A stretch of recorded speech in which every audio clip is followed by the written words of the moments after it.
Welcome, ladies and gentlemen, to an Archetypal Advent, a small extension of the Archetypal Man Podcast, where we keep you apprised of what is coming, news, entertainment-wise, you name it.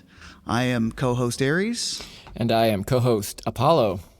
All right. This is our great pleasure to welcome you this evening, and we're going to kick this off with a very interesting topic that's come to our attention.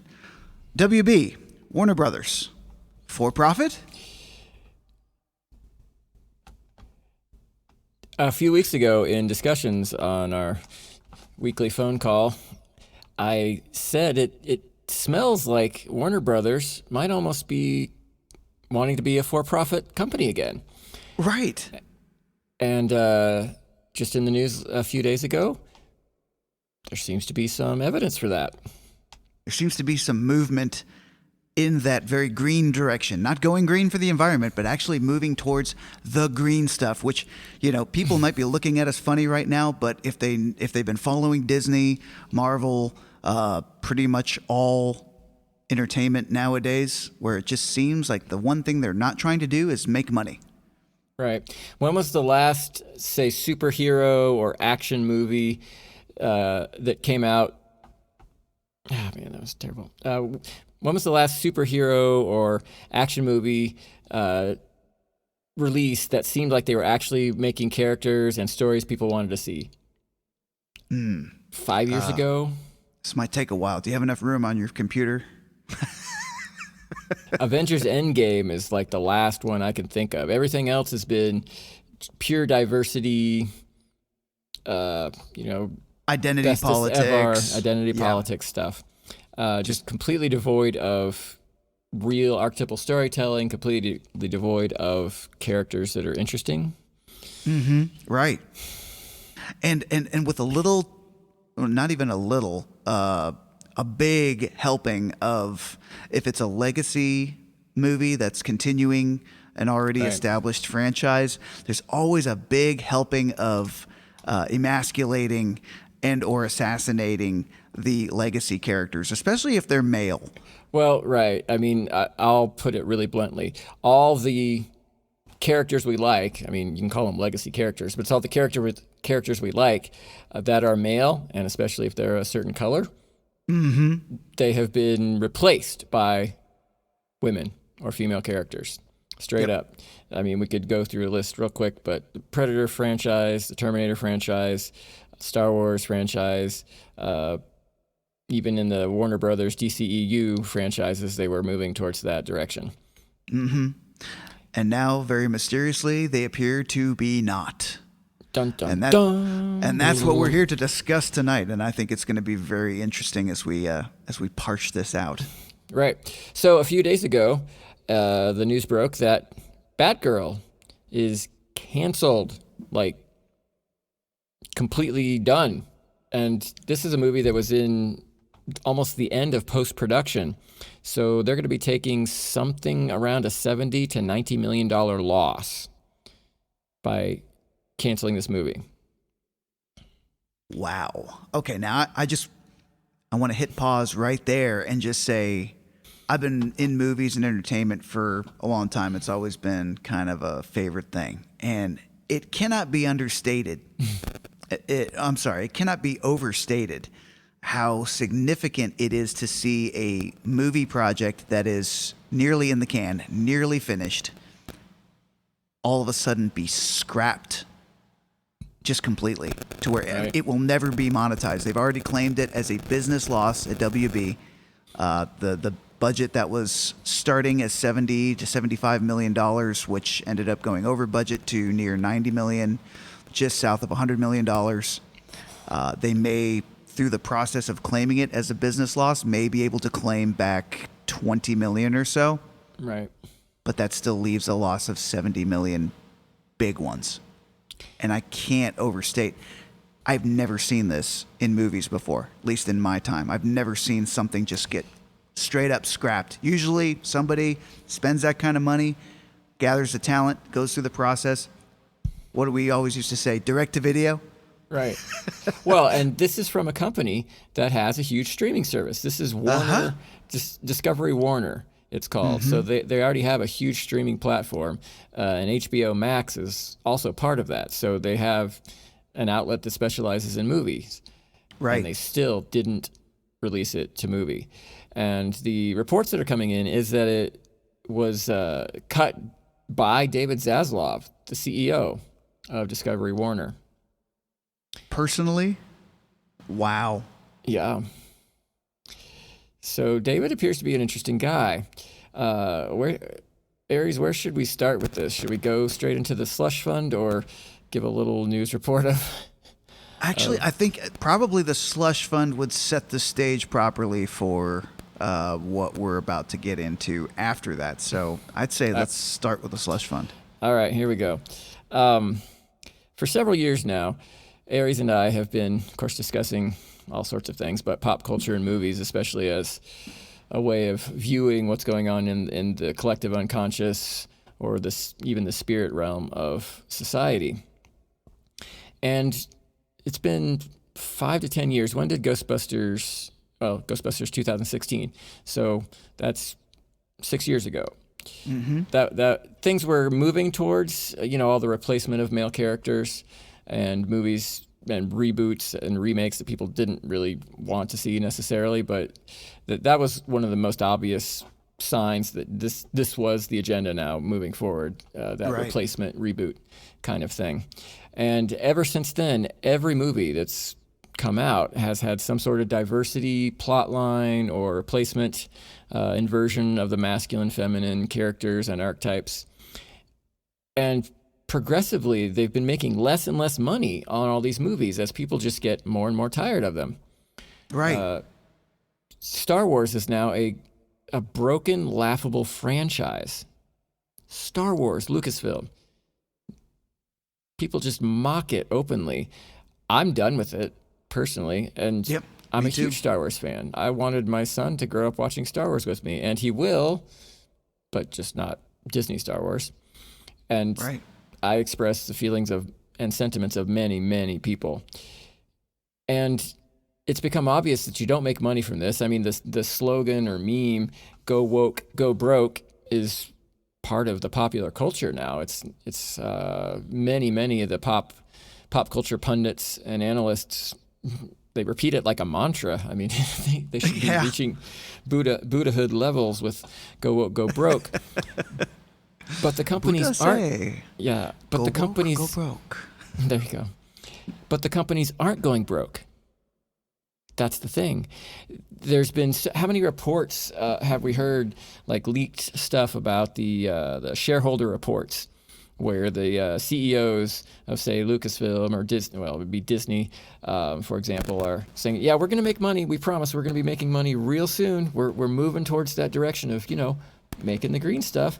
They have a fiduciary responsibility to make money. The corporations do for their investors.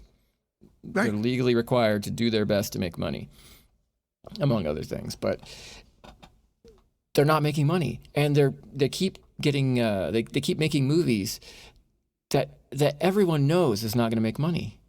The Kenobi series, for example, even before the leaks came out, you and I, and it wasn't just you and I, everyone predicted exactly what was going to happen. Yep. That it was going to be Reva, that character was going to be like the star of the show, and she was going to replace Kenobi. That's exactly what happened. Even down to some fairly minute plot points, everybody knew it was going to happen. It's become a formula. So you and I have been thinking about this for a while, and this is definitely conspiracy territory. Right. Whatever. Throw flame on if you want. We've been feeling or intuiting that there's some sort of slush fund, or if not a slush fund, at least some sort of directive or way of recouping the money, maybe through tax write-offs or whatever, that are allowing these companies to just throw tons of money down the toilet, just flushing millions, maybe billions of dollars down the toilet to get across a message, which is men bad, women super powerful, good at everything. Yeah. Diversity is the new future. Right. I totally get that. I totally can see it. And I'll even I'll load it up even more coming from the television aspect too, because Right. I think you'll remember this back when you were growing up too. I mean, I remember whenever I'd read that a new television show was in the works, right? Whether it's Star Trek, something, new cable show, whatever it was, you'd always hear them saying the same combination of words, like they're getting ready to roll out the first season. They're going to roll out the first season, and it always was, depending on how the first season was received, is what would depend on if you got a second season. Okay. But nowadays, it's completely backwards. Now, like New Trek is a really good. No, I call it New Trek, but Star Trek. Gotcha. Star Trek is a good example. They haven't even rolled out their first season yet with their new shows, Discovery, whatever. They haven't even rolled out the pilot for the first season yet, and they're already planning the second season. Same thing with same thing with Picard. It's like they don't even wait for people to receive the product. They just start loading it up. Now, in the old days, back in the old days, sound old. Back in the old days, when they were making television based on ratings, then they were paying close attention as to how their first season, the pilot episode even, was received. Now they're just burning through cash like it's no object, and they're making 1, 2, 3 seasons without even consulting the fan base. It's not for the fans anymore. I mean, they've admitted it. Well, who the hell is it for? I mean, who the hell is it for? Right. And where the hell are you getting the money for all this? And it's the same. It pretty much just quantify it times 20 financially for the movie industry because it costs way more. So they're just burning through cash making these movies, and it looks like they're not making them for anybody. They're just making them to, like you said, spread the message. But So, costs are piling up. right. And so the question, assuming what we said has some basis in reality, is who's funding the message? Exactly. That is the question. That is the question. And that's what we believe is the slush fund. We've been calling it the slush fund for probably 3 years now. Yep. And frankly, we're late to the party on what I'm going to talk about next. We discovered something that everybody in the finance areas know about called ESG. Yeah. So you got environmental, sustainability, and governance. For those of you who aren't certified investors, ESG is the hot new way to invest money. And it's not just investing money, it's a way of certifying corporations such that they get an ESG score. So the magic ESG, which of course was created, or you can trace it back to the UN. They have an ESG committee or some sort of ESG group, and they rate corporations according to their ESG score. So that's, again, environmental, sustainability, and governance.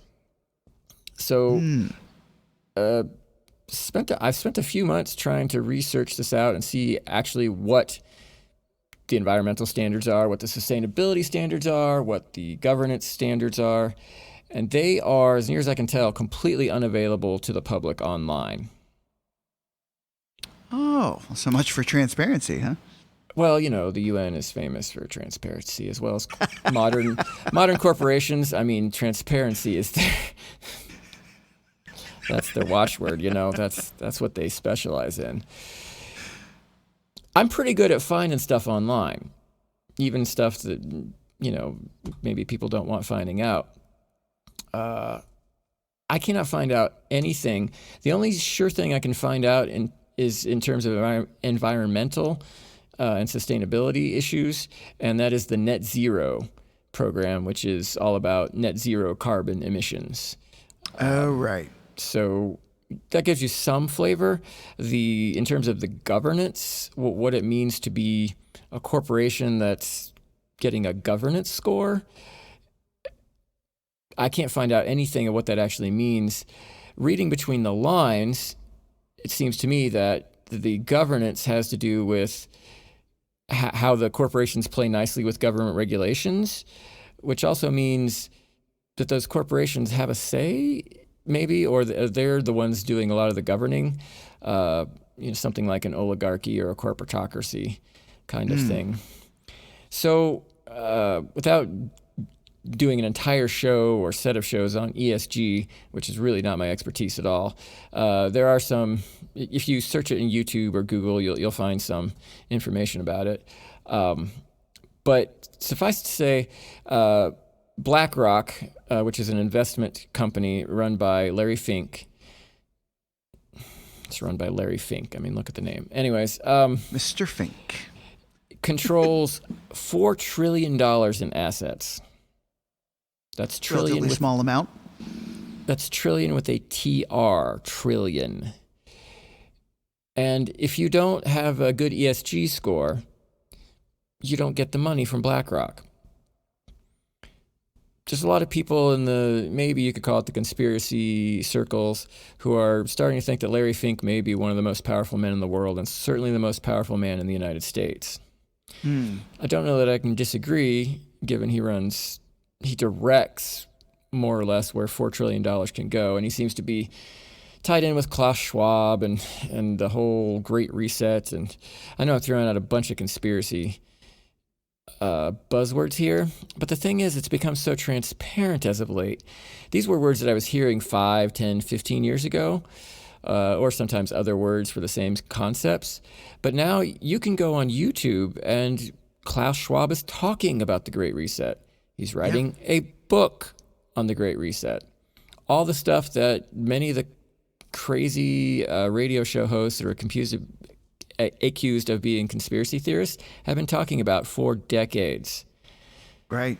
I've been trying to tell my family about this stuff for, decades. Now that it's happening, do they come and say, wow, that's amazing. How did you know?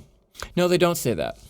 Nope. I mean, people don't even bother to ask you where your tinfoil hat is anymore. They just either say nothing or they just say, oh, you're wrong.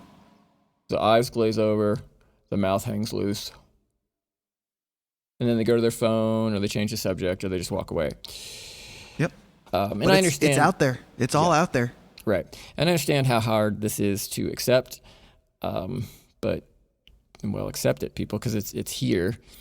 And so where the ESG thing goes in, just a second.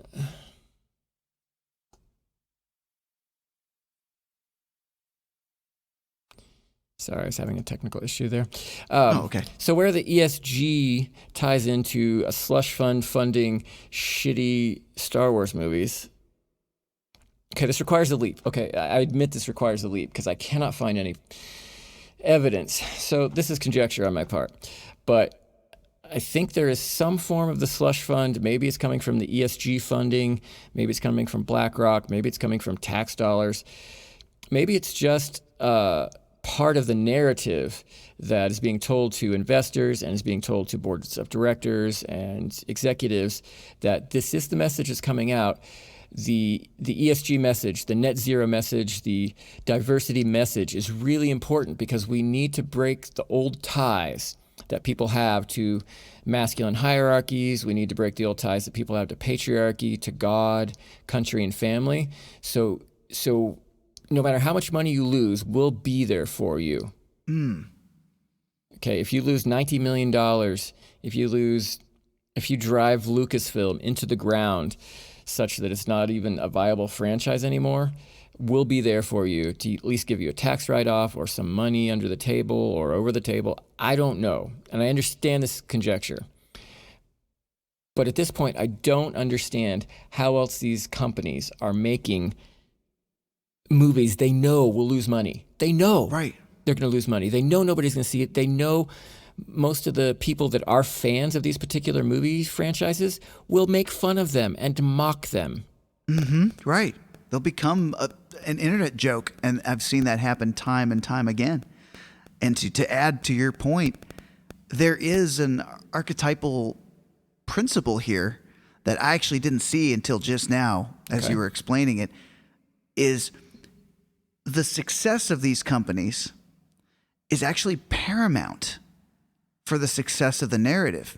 Because if you think about it, all these companies have to have they would have to have invisible support, whether it's from this ESG slush fund or the dark money from illegal tax write-offs, whatever, corporate skullduggery.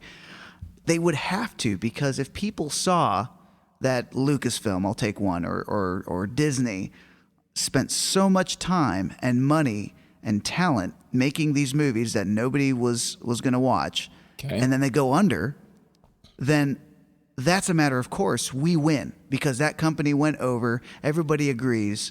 That company went under. Everybody agrees. Yeah, absolutely. Go woke, go broke. Nobody liked this stuff. The message is wrong. But if you put those companies on an unnatural and otherwise mysterious source of life support, it's going to make people question the validity of their own beliefs because the companies are there. And they're making money, right? So obviously. So this is a bit of gaslighting. Yes. And they had to reach in physically and put these companies on life support of just having support money. Like, make these $90 million movies. Make these $250 million movies. Almost $300 million in reshoots to make them worse. Spend all that money. There's going to be this mysterious support keeping you from going under because we need you to stay in. Otherwise, people will think that they're winning. People will think that they're right. Well, and otherwise the message won't be getting out there. Exactly. The message. The message. Right. So for me... Go ahead. Well, so you're saying they either realized it or maybe even beforehand they realized that there was going to need to be some sort of funding because it was no longer going to be a for-profit model in storytelling, in movies and television. Yeah. I think it was determined somewhere that there needed to be support for these companies because they weren't going to be able to support themselves. That was no longer the goal. The shift was these movie companies now were going to begin making filmed entertainment that is not going to turn a profit. So the simplest question was, well, how do we stay in business while appearing to deliberately try to go out of business? Slush fund. There's something that's keeping these companies alive. There's no other explanation. This has never happened before. It's out there. These companies, mega companies like Disney, which is like, they're the company that just about owns everybody else. And they are having trouble turning a profit with their latest offerings. Lightyear lost money. I think the last Star Wars project that turned a profit for them was The Force Awakens. I think maybe even The Last Jedi, but barely. Yeah, I think Last Jedi turned a bit of a profit. A bit. But nothing since then. Are they just living on their savings? But that's not the corporate model. And again, I'm not a financier. I'm not well versed on this area. But the investors want to know that you're making money. Disney's not getting by on investment capital at this point, like startup capital. And even like investor capital. Yes, but they want a return on their investment because it's Disney. It's not like they're coming in to a startup. You know what I'm saying? Like they want some results and relatively soon. Right. And they will take decisive action to make sure that things that they don't think are going to make profit never get out there. They're not going to invest in something that's not going to turn a profit. Now that's the old way. Right. That's the way that we're used to. But now it seems you can sweet talk an investor into the most preposterous of projects, you name it. And somehow these movies get made. It costs money to make them. They hire big budget special effects, big budget cast, good talent, but the movie doesn't turn a profit. How the hell do you sweet talk an investor into that? It's like, hey, I've got a movie. All right, guys, listen up. I've got a movie that's sure to lose. Right. Well, this is why I keep coming back to the ESG, and I think there's like a covert letter you can add onto the ESG, which is the D. That's the diversity. The diversity word, I think, is implied in a lot of this, and so I'm pretty sure. I mean, I think, would it be fair to say you'd have to be quite literally living under a rock not to have experienced a whole lot of diversity, just stuff everywhere lately, right? Okay. I'm not going out on a limb here, right? To say the replacement of male characters, sometimes directly, Spider-Man to Spider-Woman or Superman to Supergirl or whatever it is. And how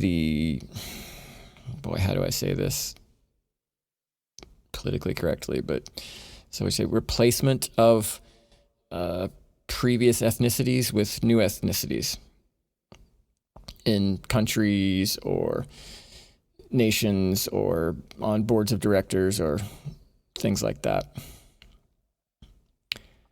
Seem to have lost the feed from my co-host. We'll see if he comes back here.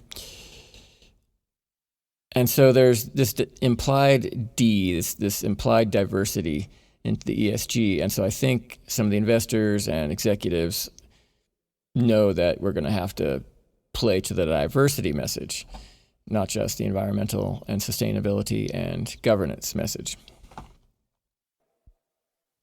Yeah, go ahead, share your thoughts. Am I crazy about the diversity implications here, Aries? No, you're not.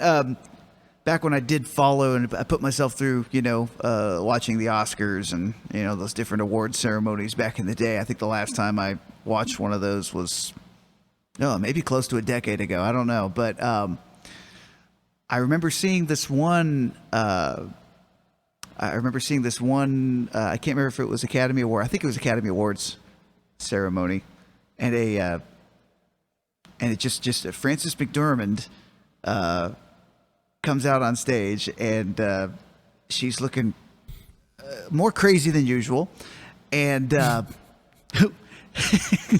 as part of her acceptance speech, she goes off on this huge tangent where she ends her speech with this real gung-ho, almost militant-sounding statement where she's like, we're about to have, some changes, and I'm not gonna go into too many details, but I'm just gonna end it with 2 words: inclusion rider. And she looked extremely crazy at that point. Her eyes got really big, and her hair was all wiry, and I'm just like, Frances, what are you doing, girl? Okay, but anyways, okay, but it resounded with me because I'm just like, whoa, something changed. I'm like, well, if you got stars coming out that are saying this, like it's some big secret thing that's coming. I knew it was significant, but so an inclusion writer, right? I mean, so right. The whole act of... Hey, real quick, I can barely see your face. Maybe scoot back a little bit. Oh, there you go. Now I can see your face again. See, I want to make sure. Oh, okay. I just think I was angle your webcam. So I think so. Let me fix that too. Now I can see your handsome face. Oh, wow. Thank you. All right. Anyways, but yeah, so she's ranting in an acceptance speech about the inclusion rider, like you would ride a bike. The inclusion rider, which is, like you'd ride a bike, I guess. And I looked it up. A rider is actually like part of a contract, I believe. Yeah, it's a like an amendment or a rides on top of the contract. It's a little thing you throw on there. Yeah. Which for me was a confirmation of sorts that some changes were indeed coming to the world of Tinseltown in the form of obligatory contractual writers, as they were called, demanding inclusion. So just to throw that out there to kind of supplement what you're saying, because it's starting to kind of tie in, like there became a code of conduct for making movies in Hollywood. If you wanted a project to go through, you had to have this diversity writer in the contract. You had to be the mouthpiece for the message that was being put together at that time. Yes. So you said code of conduct, and that you needed to be meeting this code of conduct in order to get funding for the Hollywood thing. That's what several of the videos and some of the people that I've read talking about the ESG, it's like a code of conduct for modern corporations. And you have to engage, you have to be living this code of conduct or enacting this code of conduct to get the investment. It's very analogous, at least in spirit, if nothing else. So that is really fascinating, and Yeah. that does tie in. And just a quick little backstory. After that speech, in the years that followed, that's when really I started to see the changes going on in movies, especially movies that I liked. Predator franchise. In fact, most of the YouTubers that I followed that reviewed movies and everything, I would watch the reviews of the movies that I watched too, and they were always going into more detail about things that were happening behind the curtain. All right. And I started to see an enormous amount of reshoots in big projects. Mm-hmm. Almost new post production. Yeah, the biggest one being the biggest one probably that comes to my mind would be The Predator. Which is which I think would be the 4th installment in the series. And it was that movie particularly got my attention because, one, I was really looking forward to it because I'm a huge Predator fan. And but as I started to follow its production a little bit, because I'm wondering, when's it coming out, that kind of a thing. It's like, oh, it's being pushed back. It got pushed back so many times because they started just reshooting right at the end. They're saying, oh, screening audiences now, studio demands a rewrite of the ending. They must have done several different endings. And for me, following movies for as long as I have, that's unheard of. To get to almost the post-production point where you're almost ready to just start. The movie's in the can, you start, pretty much doing trailers, producing, creating the buzz, getting ready for that release date. And all of a sudden you have to go back and you have to redo the ending. That was unheard of. And when I finally watched the finished product of that movie, it was a disaster. It was such a disjointed mess, and such a huge disappointment. But I couldn't help but notice that there was a lot of, it seemed like, forced inclusion, and the haunting words of Frances McDormand echoed in my mind: inclusion writer. And I'm like, of the inclusion. I couldn't help but notice. I'm just like that. And after that, it's been a sleigh ride ever since. Now it's hard to read about any movie that's currently in production that's not going through reshoots of some kind. Star Wars being another huge example. The Rise of Skywalker, they practically doubled their budgets on reshoots alone for that movie. Right. And so I want to talk about briefly you couldn't even call it a reshoot technically, but of Kenobi. They went to start filming, you said, in Tunisia. Oh, God, yeah. And Kathleen Kennedy, on the first day, invites everybody in for a big old serving of whammy burger and says, thanks for coming, but we're going to rewrite the whole thing. Yeah. Yeah, how's that for a heaping helping of narcissism for you? Yep. I mean, come on, this is corporate. I mean, you ever heard of writing a memo or ever heard of calling people? But no, getting everybody ready to film. Everybody's on set. Everybody's got all set up to start filming in Tunisia of all places. Right. Yeah. Sorry, not happening. Yeah. So Aries and I call this the whammy burger. This psychopathic people, especially narcissists, they love to just get you, get your emotions tuned in and revved up for something, and then just slam you into the ground with disappointment. So the whammy burger ever cooketh. And I do want to say, Aries and I called this specifically with Kathleen Kennedy and Lucasfilm. We called it years ago. So check our podcast from years ago. Nothing that happened really surprised us. We honestly didn't think Kenobi was going to come out. And so when she did this, we're like, okay, well, here's the kibosh. It's going to get rewritten. The inclusion writer has struck again. And a movie that, well, it was a reshoot, and this leads us finally back to Warner Brothers and Zazlav, a movie that was almost entirely reshot and rewritten was Justice League. Yeah. Right? So, very brief recap. Zack Snyder, and correct me if I'm wrong because you know the timeline better, Aries, but Zack Snyder made Man of Steel, did then Batman v Superman, right?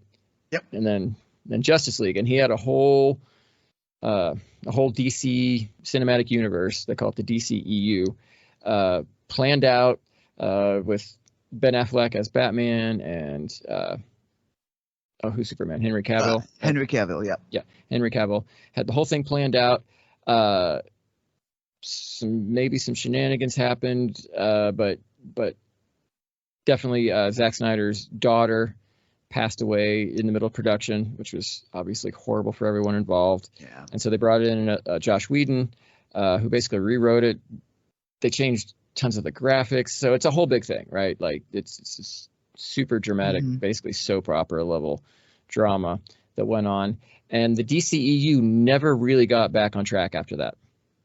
No. Do you think I'm off on that, or would you agree with that? Not at all. It was the penny on the tracks. I mean, that derailed the whole damn train. I mean, anybody would agree with that. Yeah. Zack Snyder never really got to come back. So then there was Aquaman, Wonder Woman, which did okay, Wonder Woman 1984, and a whole mess of stuff. But the Zack Snyder, the Snyderverse, they call it, never got on track. Like it got derailed really as it was starting.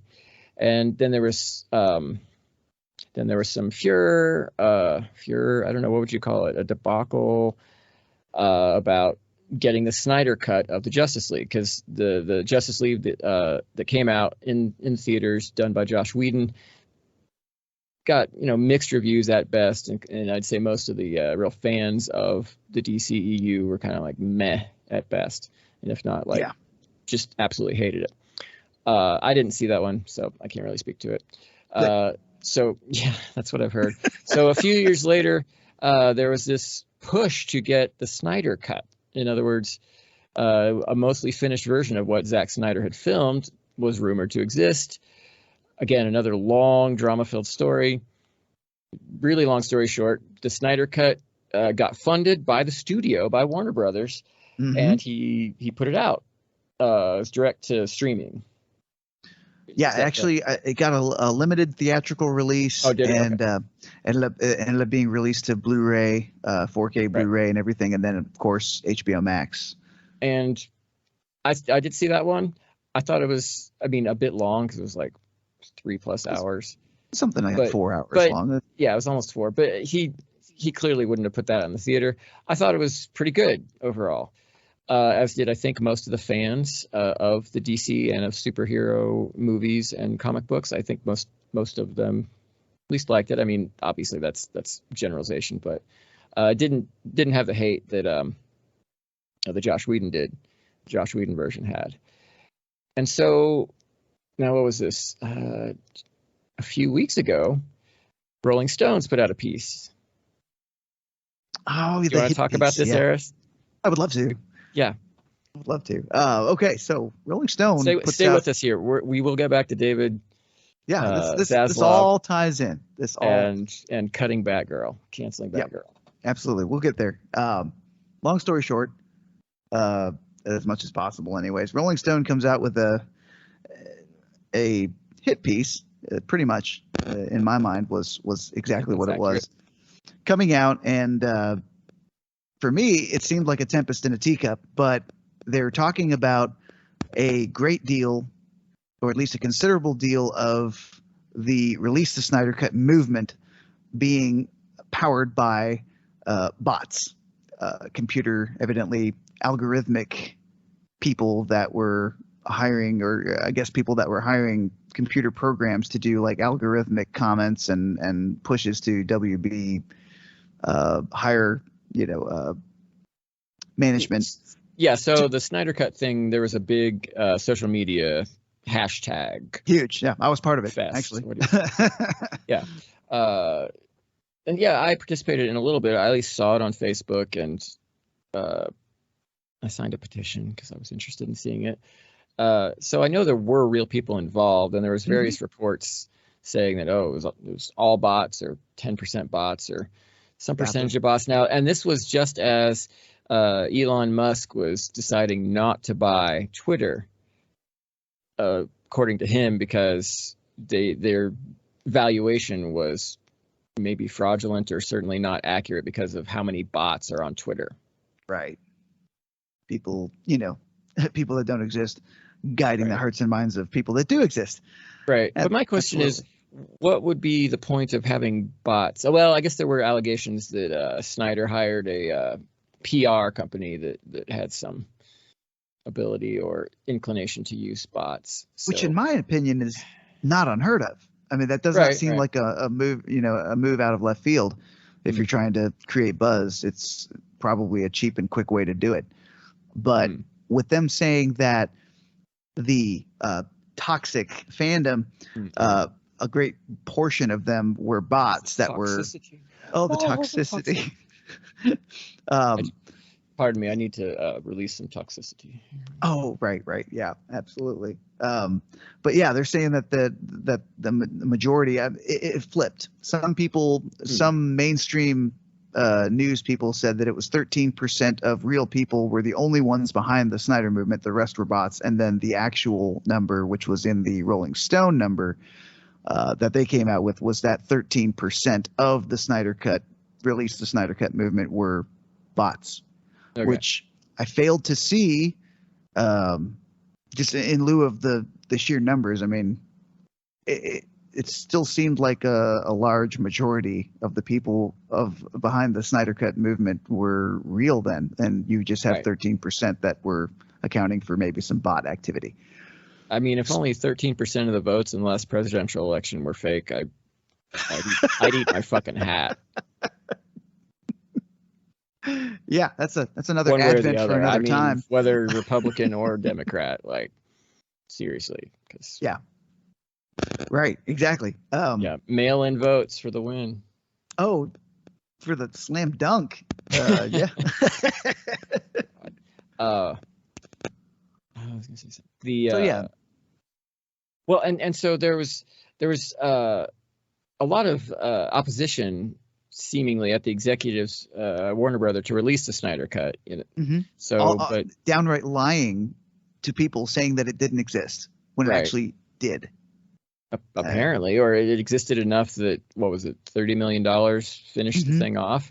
Yep. So, and they didn't do reshoots, I think, did they? Or they had a few. They had a few reshoots. They brought Ben Affleck back to reshoot some things. He wasn't in particularly good health during the Justice League filming, but it wasn't. There were a few. But it wasn't extensive reshoot. Okay, so no. So something like the Snyder Cut apparently did exist, or enough finished material that it just took some effects and a few reshoots to get done. And so it came out, did well. I mean, I think it was well received. It made some money. There's been rumors about the Snyderverse coming back. Ben Affleck getting his movies and Henry Cavill playing Superman again. And then that's kind of died down. And then there was this Rolling Stones hit piece, really. And then in the midst of this, in April, Warner Brothers and Discovery merged. So now they're the same company, whose CEO is David Zazlav, who's been running Discovery for a while now, I think since 2007. And HBO Max is part of that, because that came along with Warner Brothers, correct? Yeah, I believe so. Yeah. So again, I'm not a business person. I kind of don't like this world, so it's hard for me to keep track of all this stuff. And so Zaslav is the guy that axed CNN Plus after 3 days when they didn't get enough membership. Okay. I've watched since last week, since the news came out, I've watched some interviews, some older interviews with the guy, and he seems to be a fairly straight shooter, especially for a corporate CEO guy. and he seems to not be afraid of making some moves, which leads us to the news that came out last Thursday. You want to take that, Aries? Sure. All If you're right. pertaining to the cutting of Batgirl, which made some waves, right? I mean, Say the least. it's hard to say. It's hard to see the. It's hard to believe that the mainstream media can be freaked out, but that's exactly what I mean. You got real news on your hands when nobody knows what to do. As far as they were Right. just they're everywhere. The reports of it were all over the place. The speculation was high. I mean, it absolutely was. Everybody was wondering what's going on at WB. Right. And so Zazlav, apparently, but we can definitely say Warner Brothers or Discovery, canceled a movie that was nearing the end of post-production. Yep. $90 million into this thing.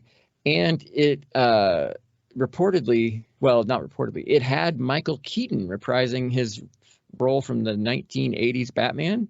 The Michael Keaton reprising for the first time as Batman since I believe Batman 90s. Returns was the early 90s. I believe 1989 was the original Tim Burton, and then Batman Returns 92, 93, something like that, 91. So this will never be seen. No. And it also had some connection to Ben Affleck's Batman. It was going to come out, or he was going to cameo in there, I think. And it had what was it? It had a lead into other characters and other movies at the end. Yeah, it had. It also had. It reprised J.K. Simmons as Commissioner Gordon, right? Which was a character. Yeah, it was. I think it was actually the Flash movie that had Batgirl at the end, something like that. So yeah, that's right. So the Flash movie, and that's a whole nother thing of drama because the star Ezra Miller is, last I heard, a fugitive from justice, and he's shown in the past some mental instability, or at least like kind of being on the edge of acceptable society, and now he's just like dove off the cliff. Yeah. So I'm certain that probably had also something to do with the canceling of Batgirl.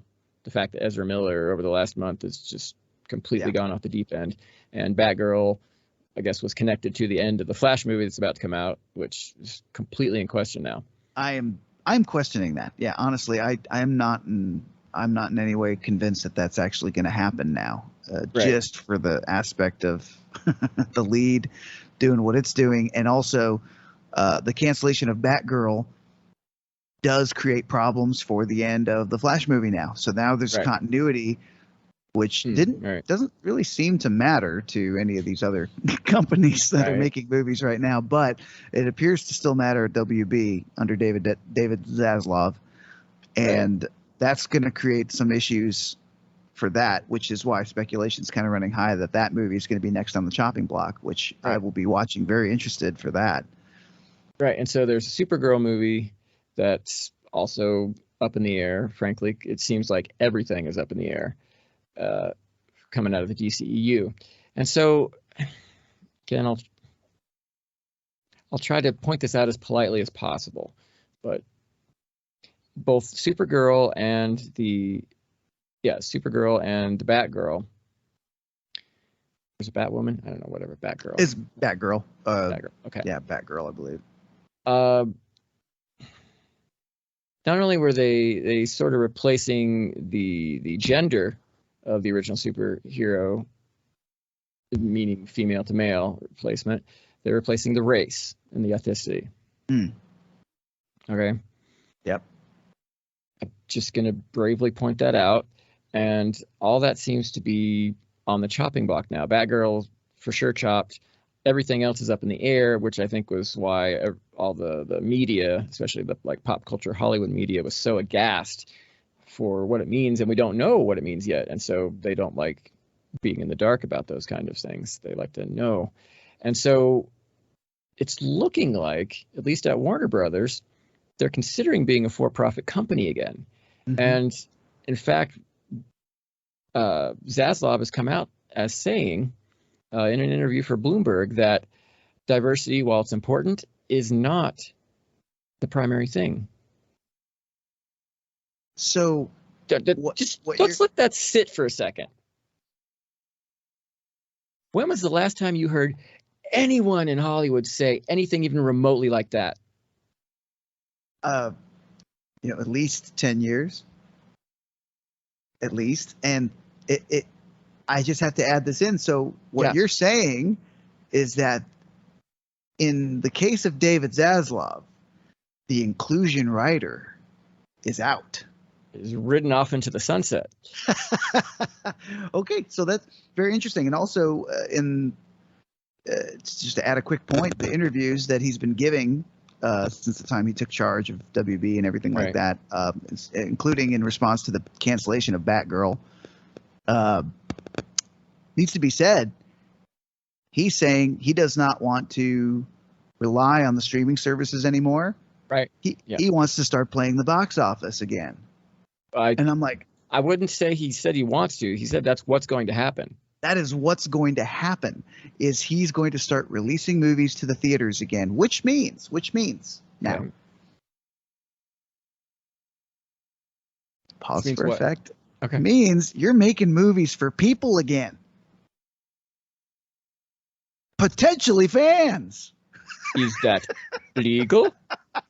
Zaslav says, I will make it legal. Legal. I mean, so I want to mention the slush fund here because now take this with many grains of salt, perhaps a whole salt shaker. This is total conjecture. What if Warner Brothers was cut off from the slush fund for releasing the Snyder Cut of Justice League? Dun, dun, dun. That's a good question. I actually find that one particularly intriguing. Yeah. Because I love conspiracies, to be perfectly honest. I always have. But yeah, what if they breached that code of conduct, that good old code of conduct, by that ESGD releasing the Snyder Cut? Mm-hmm. Because it was a move. While I appreciated it, because the Snyder Cut of Justice League was something that I really wanted to see happen. Right. While I appreciated it, I was actually very surprised that it happened, because the direction that WB was going was pretty much escape, evasion, and denial. Well, don't forget blaming the fans for being toxic. Oh, that's right. Yep. Don't forget gaslighting the fans, the people that literally pay them. Or are they the people that pay them? Are they?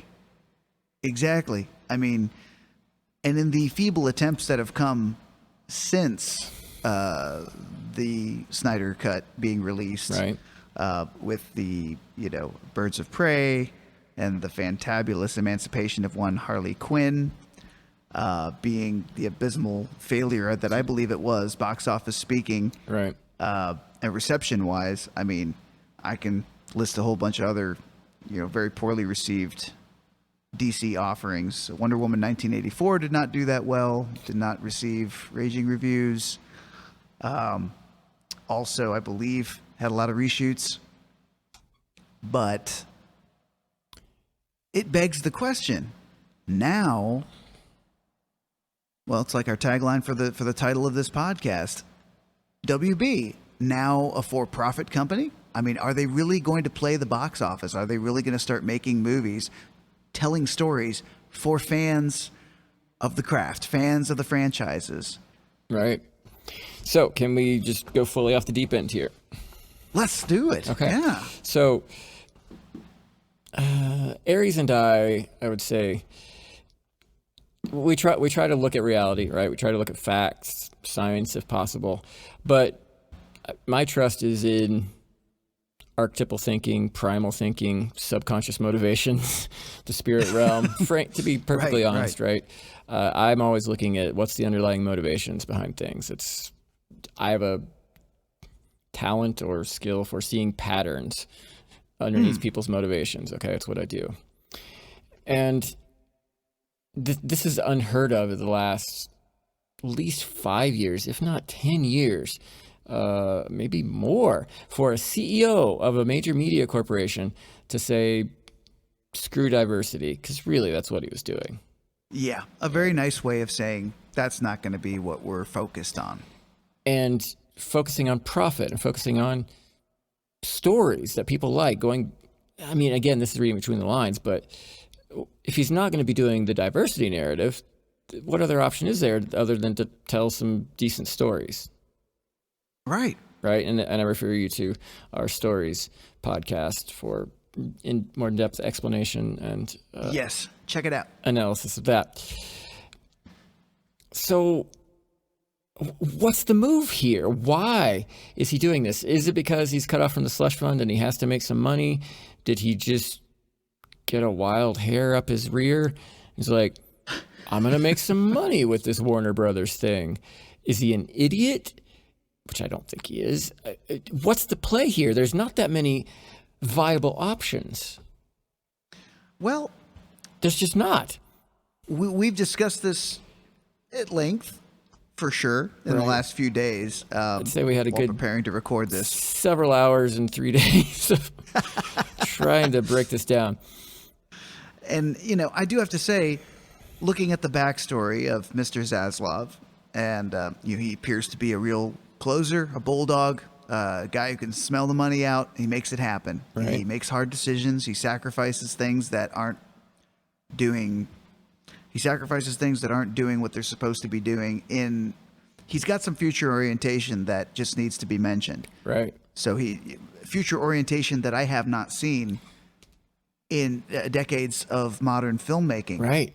Well, and you said it over the phone, the S word, sacrifice. Yeah, sacrifice. When was the last time you saw a entertainment company sacrifice the diversity message for the future? Right. Exactly. I haven't seen it. I mean, this is blowing my mind, honestly. Mine too.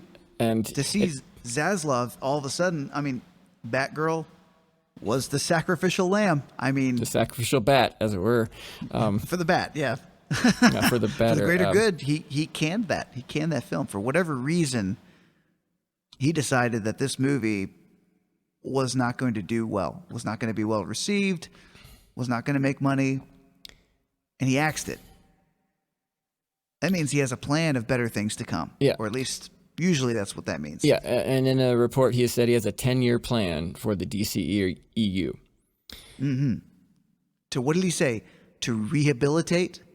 I think he used the R word in that case. Rehabilitate the DCEU and to protect the characters, to protect the brands. Yeah, and he's been speaking very respectfully of the characters and the franchise, and referring to them as extremely valuable, which I think is, well, again, it goes completely against the grain, completely against the current of denigrating the old classic characters like, in these cases, or in this case, Superman and Batman and Green Lantern. I think those are the three big guys, right, of DC. I'm almost speechless seeing this happen because, well, here's again total conjecture, prediction, but we were totally right about Star Wars and Kathleen Kennedy, and in my bones, I feel like he's going to try to get some archetypal storytelling back, something like the hero's journey back. And frankly, even if they do just a half-assed job of trying to tell a Batman, Superman, or Green Lantern story that's decent, this represents a sea change for this kind of entertainment and this kind of storytelling in Hollywood. Because this goes absolutely 100% against the diversity narrative, the inclusion rider, the ESGD, whatever.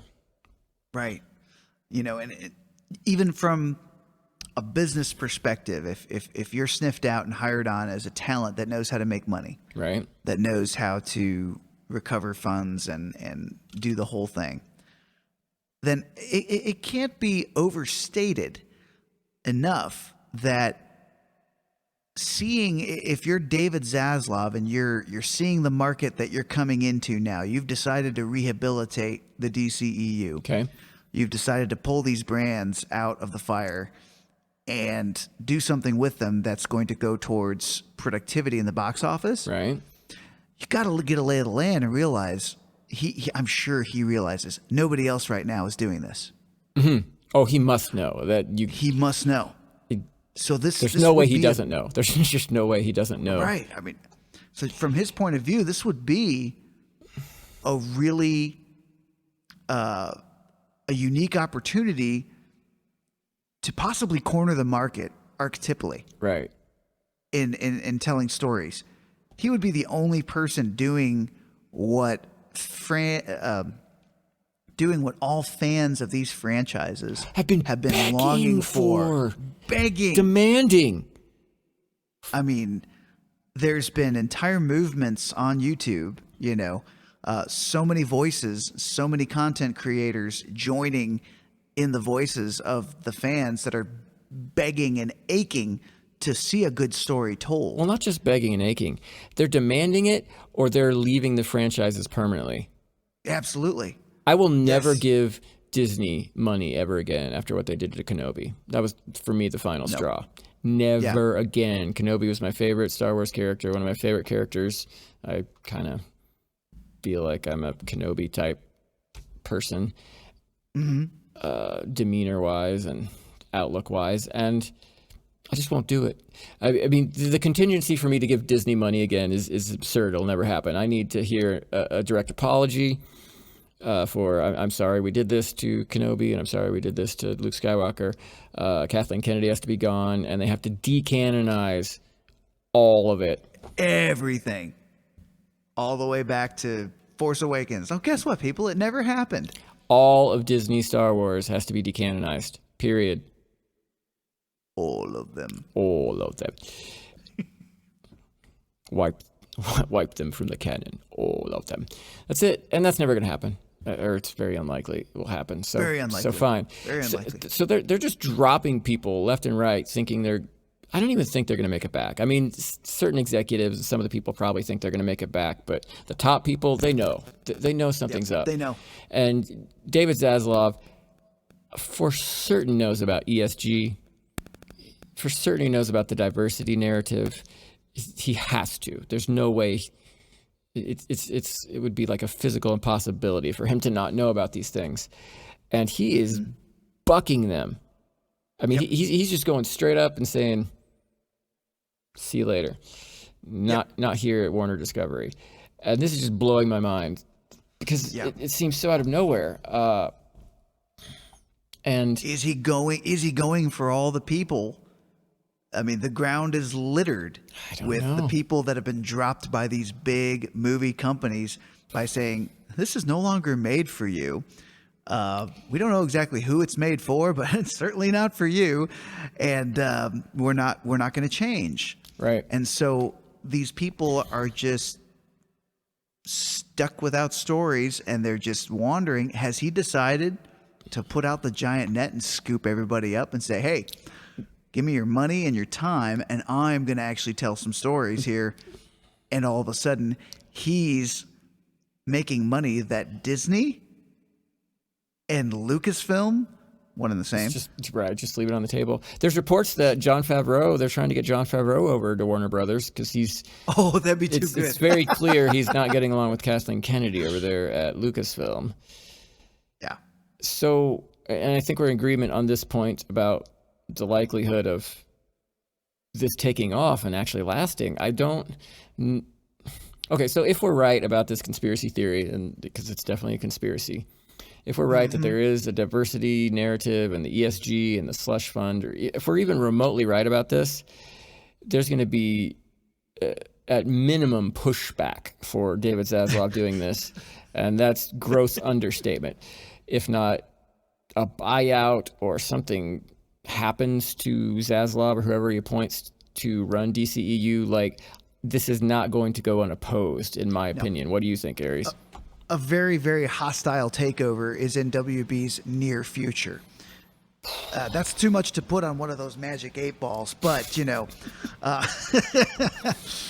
if it's David Zaslav looking at it, I do think that's part of the thing that I'm looking forward to watching so much, is because seriously, the unique double bind that Disney and Lucasfilm and the all whole the like, ESG the whole narrative ESG are now they're in this double bind, because how do you've got somebody that's gone off the reservation, if we're right. And I think we are. Yeah. I'd put any amount of money I gave my hands on that we're right about this. He's off the reservation. That I'm certain of. He's either cut off of the support funding, or he's decided he wants to turn a real profit. Whatever his motivations are, he's decided to play the box office again, and he may have decided to make some stories again that are going to get people in theater seats. Mm-hmm. So I don't see this lasting long. Me neither, bro. You know, I just see something or other extraordinary is going to happen to WB very soon, because these people, the mega corporations, they have all the power at this point. They have all the money. Right. They have the funds. They have the support. And if there is some larger agenda at play here to tell a certain narrative, then you're going to have this snowball effect going on over at WB, where they're just going to be rolling with stories, and they're going to be getting bigger and bigger and bigger. And actually, they're going to be noticeably outperforming the mega corporations that are making these movies now. It's going to be obvious to everybody that WB now has the mojo back, the formula. They're making money. There's no way to stop this and not out yourself if you are the ESG, or if you are Disney, or any movie making conglomerate. Yeah, the diversity narrative has depended on no one breaking ranks. Right. It has been a full frontal assault, definitely, but it's been a unified front. That's the word I'm looking for. It's been a unified front, and they have to have that. And Zazlav has put them in a double bind, because he's either just going to go off and make an obscene amount of money just from me. If he does a good job, I will take my son to the movie theater and see a superhero movie for the first time in God knows how long. Oh, yeah. Or they're going to have to make a play, the big diversity ESG narrative, Illuminati. They're going to have to make a play, or Warner Brothers is going to make money, and people will be telling the hero's journey again in movie theaters, which they have very specifically decided cannot happen. Mm-hmm. Which is it going to be? I don't think they're going to let him make money. That's. I don't think so either. That's why I've crunched this. I've crunched this for many days, many nights. And I mean, maybe one or two movies will come out, but I don't think. Maybe 1.5. I mean, they're going to be doing what the fans want. That's why releasing the Snyder Cut was such a strange move to me in correlation with the direction that everything has been going. Right. Releasing the Snyder Cut was an obvious play to the fans. Yeah, and the Snyder Cut came before Zazlav took over Warner Brothers' side, because he was at Discovery. Right. Yeah, just to be very clear. So I'm not saying that. It doesn't seem that there was any way that Zazlav had anything to do with the Snyder Cut, but he's inherited the effects of the Snyder Cut and what Warner Brothers is going on. Whatever they were, whatever we theorize that they are, which I think they were not good. I think the effects were mostly negative company-wide at WB. While the fans were having fun watching it, I think there were some very unhappy campers. And at BlackRock, or probably not BlackRock directly, but I'm just coming out. Somebody's been controlling this narrative, whether it's through the velvet hammer of this is just how we do things, or whether it's actually been through money or physical threats, or no. Probably more like the velvet hammer level stuff, because there's been forces working on this for decades. Like cultural Marxism in universities, and the loss of a cohesive, unified religion for the West. That kind of thing has been working on this, but this is big. This is big. And that's the thing I want to say. This is huge. Okay, this represents a sea change. Maybe it'll blow over if the plans change and Warner Brothers, DCEU just kind of goes back to the diversity narrative. But if it doesn't, this is huge. Yep. And even if it doesn't, and something bad happens to Warner Brothers, or like it, reading between the lines, you see where some little force got applied, that's still huge, because a major company broke ranks with the diversity narrative. Right. I think this is huge. There's no doubt about it that this is the hugest thing to come out of Tinseltown in decades. All right. I don't care what anybody says. You know, you've got so many historically odd things happening. Such a high profile picture like Batgirl, which is a brand that everybody knows who Batman is, and they know that Batgirl is a spinoff of Batman, DC property and everything. I mean, to see that get canned, damn near post-production, and just completely canceled and completely demonetized. I mean, by law, they cannot make money. Right. On what's left of this picture. And taking that loss and going forward with now what he says, he's been very public about his intentions.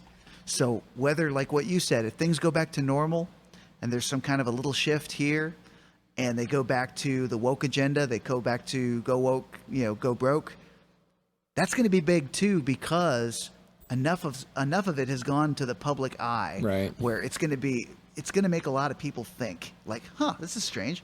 This is all happening. Everything was going towards this. They're talking about 10-year plans to rehabilitate brands. That kind of rhymes. 10-year plans to rehabilitate characters that are beloved and intellectual properties that are beloved. And then all of a sudden it changes back. People are going to notice all this changing, all this shifting. So it's going to be very, very fascinating to watch within the next few months. It will be amazing. To a year. Right. For people who are listening to this, who are watching this, get yourself a ticket. These are ringside seats to a double bind of big corporate movie making conglomerates. They are literally screwed whichever way they go. Right. But they're going to have to go some way or another, where they're going to have to shut down Zazlav. They're going to have to shut down WB, take it over completely, change it back to the ESG code of conduct. So that's being followed again. Right. But it's going to tip their hand either way. Right. So, I mean, I'm sitting here thinking this. This is Saturday morning cartoons brought to life. We are watching, quite literally, the Justice League take on the Legion of Doom that's sitting there plotting to take over the world. And the Justice League, Superman and Batman and Green Lantern and Wonder Woman, and are just saying no. We have crossed, it's the Advent, like you were talking about. We have crossed the line to where the stories are becoming real in real time. We're watching the Justice League fight against the evil forces trying to take over the world. And I know that may sound absurd, but this is actually what's happening in real time. This isn't a metaphor. This isn't an analogy. No, this is the Justice League forming in real life. This is the Legion of Doom outing themselves in real life, saying, literally standing back there, twirling their mustache, saying, yes, this will happen. You will have nothing, you will own nothing, and you will love it. I know, eats the bugs, the Great Reset. This is look, it would have been rejected as a script for the Saturday morning Justice League and Friends, right? If they brought it in. No, I'm gonna talk this one out. If they had brought it in and said, okay, so Lex Luthor and the Legion of Doom, they're tired of not getting their plans. They've got one last shot to take over the world. They're going to call it the Great Reset. And so for several years beforehand, they're going to convince people that women should behave like men should behave like women, that meat is bad, and carbon dioxide is going to raise the temperature such that the entire Earth will be a barren wasteland. The stuff that people breathe out is going to completely destroy the world. And then as all this is coming together, and everybody's thinking that it's horrible to make babies. That's just one of the worst things you could ever do, is to make children, absolutely, and feed them meat, oh God, and to go and be happy and enjoy your life. everybody's thinking, okay, all the traditional things, basically, all the traditional things are what's killing the planet, right? Eating meat, making babies, being a human being that enjoys anything other than technology and the screen is ruining the world. And so just as this is reaching an apex point, right, a tipping point, we're going to come in with the Great Reset, with a pandemic that really doesn't have that big an effect in terms of people's physical bodies, but it's going to be mostly a planned pandemic that's going to convince people, and then we're going to come in and we're going to burn down meat factories, and we're going to create this idea of shortages and scarcities because Russia won't ship oil and nobody else has oil, apparently. So as this comes in, we're going to come in with a Great Reset, and people will have to eat bugs, and we'll need a new monetary system. Now, if they brought that as a script, the producers would have fired the fucker on spot. There would have been some pushback, yeah. And yet here we are. And the only people in Hollywood right now that have a shot at stopping it is Superman, Batman, Green Lantern, and Wonder Woman. Go figure. Am I insane? No. I know. No. I'm crazy. I must have just jumped off the deep end myself. No. Sorry. I wish I had better news. I think this is something. It's gonna sound probably trite, but this is something archetypal that happens. Okay. Yes. It just when you defy the archetypes, okay, when you go against it, I mean that's the process. Defy God Himself. You're talking about the inversion, where you're no longer what you're born. You're whatever you want to be. Right. You want to be a pink elephant, then the scientists will back that up and say genetically, oh yeah, absolutely. You got the X chromosome, the Y chromosome, the pink elephant chromosome. Everybody knows that. It's always been that way. I watched Bill Nye the Science Guy when I was a kid. It was that way too. Don't you remember it? Well, oddly no. But still, nevertheless, they say it's there. Right. But yeah. So that's the inversion, right? Okay. So we've had a good 5 to 10 years of just clown world inversion. Straight inversion. Right. We've gotten to the point, you and I were following this, we were talking the whole time, and we got to that point where we said, we've graduated clown world now. We were just saying that a few months ago. Yep. Just a few months ago. We're like, we've gone to the point where clown world does not even apply now. Nope. Because clown world, still, you got the guy with the makeup on the face acting silly. You've got his behavior being perceived as silly. We've got to the point now. We've integrated clown world, and a good portion of people now are saying this is good and proper. Literally nothing. I'm overusing literally, but at this point, literally nothing seems silly. You can't make satire now. Nope. It's done. It's damn hard. It is damn hard to make satire now because we've passed that point. Okay, there has to be a reference. Which would sound more convincing as satire? Alex Jones is being forced to pay $45 million to the Sandy Hook parents, or David Zazlav is going to tell real hero's journey stories with the Justice League. That second one sounds way more like satire right now. Right? Exactly. It's way more like satire. It is so crazy. But yeah, I mean, so when you invert that much of nature and you declare war on it like that, right? There's going to be pushback being the key word. I mean, so archetypally, there's a thing that happens, and that is when the stories and the nature that they're trying to suppress are going to flip over and become the opposition. It has to. So the brands that they're trying to kill, Batman, Superman, Wonder Woman, they're now taking the other side and fighting back against them just by existing. I mean, it's not like you're insane. Like Batman has manifested in real life and is saying, right, to save pop culture. I mean, but he might as well have. He might as well have. The very character that everything he represents, everything that Superman represents, everything of this hard and fast storytelling, Right. these generations of people that have been telling these stories for Right. DC Comics for longer than we've been alive. Right.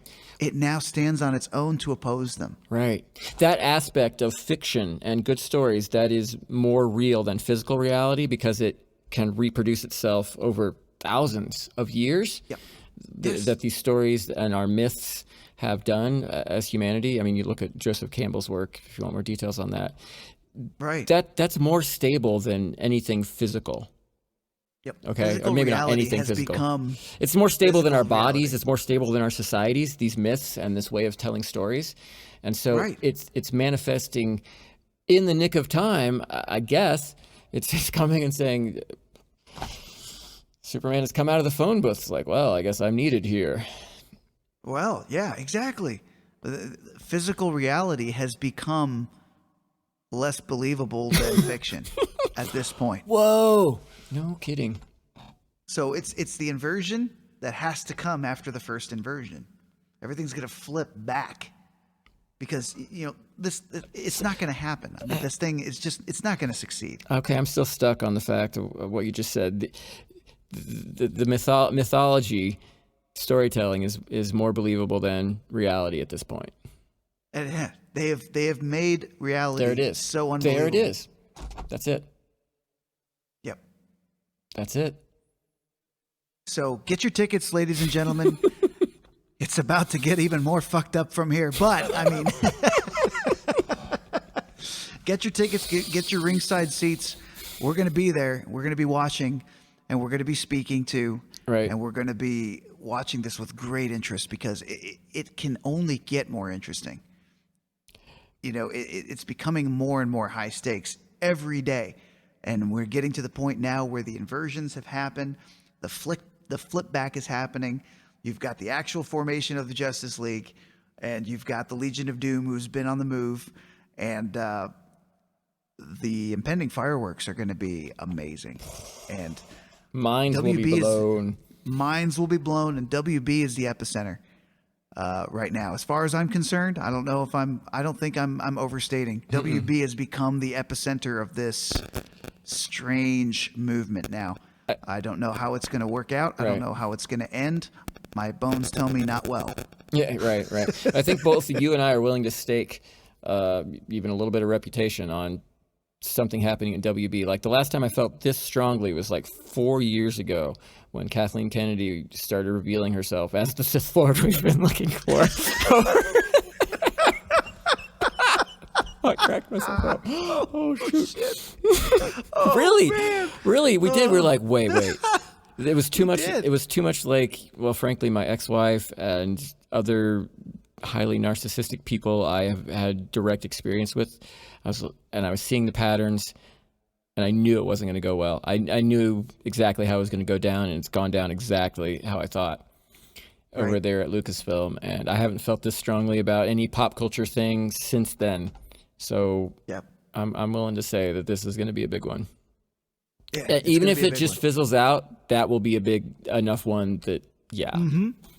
Even if things just mysteriously go back to the agenda, seemingly overnight. Right. Or David Zazlav, they decide, WB decides, we're not picking up your options. We're going to go in a different direction. Right. You Or if seem Zaslav, to want to make the...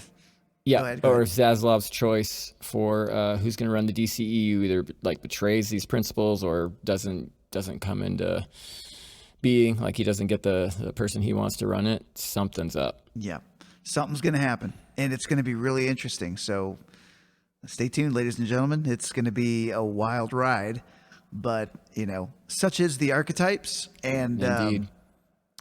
and it's going to be a pleasure to see this because personally, I've been spoiling to see things catch up with these people because I don't appreciate archetypes being defiled. I don't appreciate storytelling becoming a mockery, becoming a joke, becoming a platform for a message that's counter to nature, that's counter to reality, Counter to God, counter to, well, you said it, reality itself. Yeah. I can't overstate how important storytelling is. Yep. to a We haven't even scratched the surface on it. to a but yeah. cohesive culture. So if even a little bit of real storytelling comes back, I am super excited. Even if it gets squashed, that's exciting because somebody's broken ranks finally. Somebody's broken ranks. It's going to happen again. Yeah, Yeah, if it's happening now, it will in happen a again. big corporation, it will happen again, and it's just going to be, it's going to escalate. You know, it's going to continue to escalate as long as people like you and me are out there putting this message out there. Everybody else on the internet creating their content, getting heard, representing the fans. Yep. Keep it up. Keep up the fight. This is the good fight right here. We're fighting. We are the We're not keepers. just fanboys. That's Oh, right. go ahead. Go ahead. We are the keepers of the cannon. So let's Yep. fire the big cannons to keep the cannon. Absolutely. Whether it's prayer or social media or not spending money on crappy stories, Do it all. we got to do it all of it. Yep. Raising your children to know what good stories are, all of it. Yep. It's all going to be important. My children will know good Star Wars. That's right. Pre-Disney Star Wars. As far as I'm concerned, that's the only Star Wars that exists until I'm shown different. Right. And the criteria that happens, that has to happen for that is very similar to yours, Yeah. Yeah. But Well, I think Yep, that so- about wraps it up. I think it does too. I think it's great. I think stay tuned for more on the Archetypal Advent, and of course, keep tuning in to the Archetypal Man Podcast. We will have more content. And we hope you all have an archetypal day.